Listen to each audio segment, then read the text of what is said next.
പുനർജനിയിൽ മുഴുവൻ പുകമറയാണ് എന്നത് മറ്റൊരു യാഥാർത്ഥ്യവുമാണ്. അനന്തകൃഷ്ണൻ വിവരങ്ങൾ നൽകാൻ. അനന്തൻ, എങ്ങനെയാണ് ഇതൊരു സംശയത്തിന്റെ നിഴലിലേക്ക് പുനർജനി ഫൗണ്ടേഷന്റെ അല്ലെങ്കിൽ പുനർജനി എന്ന ഈ സംവിധാനം പോകുന്നത്? അതിലേക്കുള്ള അന്വേഷണം വരുമ്പോൾ വിജിലൻസ് ഏതൊക്കെ വഴികൾ നോക്കി? വി.ഡി. സതീഷിനെ എതിരെ ആരോപണങ്ങളിൽ ഒരു കഴമ്പുമില്ല എന്ന് വ്യക്തമാകുമ്പോഴും ഈ പദ്ധതിയിൽ എന്തെങ്കിലും ഒരു അവ്യക്തത നിലനിൽക്കുന്നുണ്ടോ?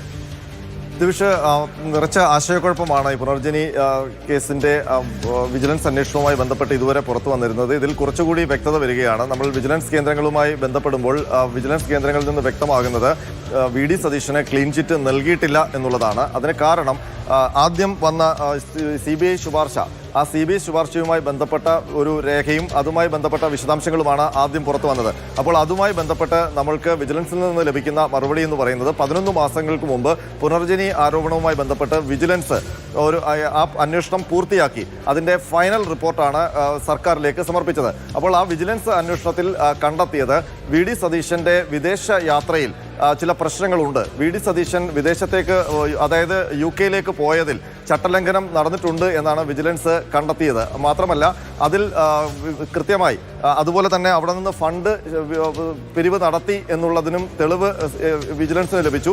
ആ ഫണ്ട് കേരളത്തിലെ ഒരു അക്കൗണ്ടിലേക്ക് ട്രാൻസ്ഫർ ചെയ്തതിലും ചട്ടലംഘനം ഉണ്ട് എന്നാണ് വിജിലൻസ് സംശയിക്കുന്നത്. അപ്പോൾ ഇതുമായി ബന്ധപ്പെട്ട് FCRA ചട്ടലംഘനം ഉണ്ടായാൽ അതുമായി ബന്ധപ്പെട്ട് കൃത്യമായി കേന്ദ്ര ഏജൻസി അന്വേഷിക്കണം എന്ന് FCRA ചട്ടത്തിൽ തന്നെ പറയുന്നുണ്ട്. അപ്പോൾ ആ ചട്ടത്തിൻ്റെ അടിസ്ഥാനത്തിലാണ് ഈ കേസ് CBI അന്വേഷിക്കണം എന്നുള്ള ഒരു ശുപാർശ അന്തിമ റിപ്പോർട്ടിനൊപ്പം സർക്കാരിന് നൽകിയത് എന്നാണ് വിജിലൻസ് കേന്ദ്രങ്ങൾ വ്യക്തമാക്കുന്നത്. അതായത് വി.ഡി. സതീശൻ സ്വകാര്യ ആവശ്യത്തിന് വേണ്ടി എന്ന പേരിലാണ് കേന്ദ്രാനുമതി UK യിൽ പോകാൻ നേടിയത്.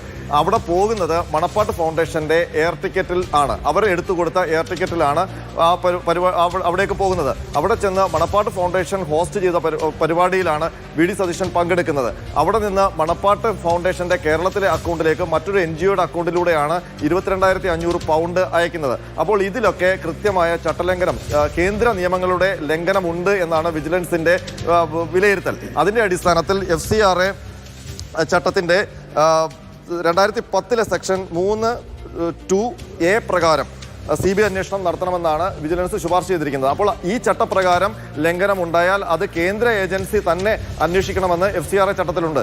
അതിൻ്റെ അടിസ്ഥാനത്തിലാണ് CBI ശുപാർശ അന്ന് നൽകിയതെന്നാണ് വിജിലൻസ് വ്യക്തമാക്കുന്നത്.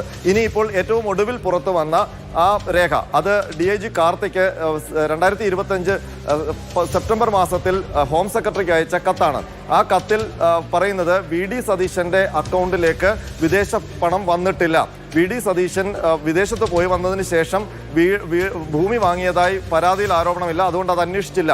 മാത്രമല്ല അതുപോലെ തന്നെ മണപ്പാട്ട് ഫൗണ്ടേഷന്റെ അക്കൗണ്ടിലേക്കാണ് പുനർജനിയുമായി ബന്ധപ്പെട്ട ഫണ്ട് വന്നിരിക്കുന്നത്. അതിൽ വി.ഡി. സതീശൻ ഏതെങ്കിലും തരത്തിൽ ഒരു ചട്ടലംഘനം നടത്തിയിട്ടില്ല.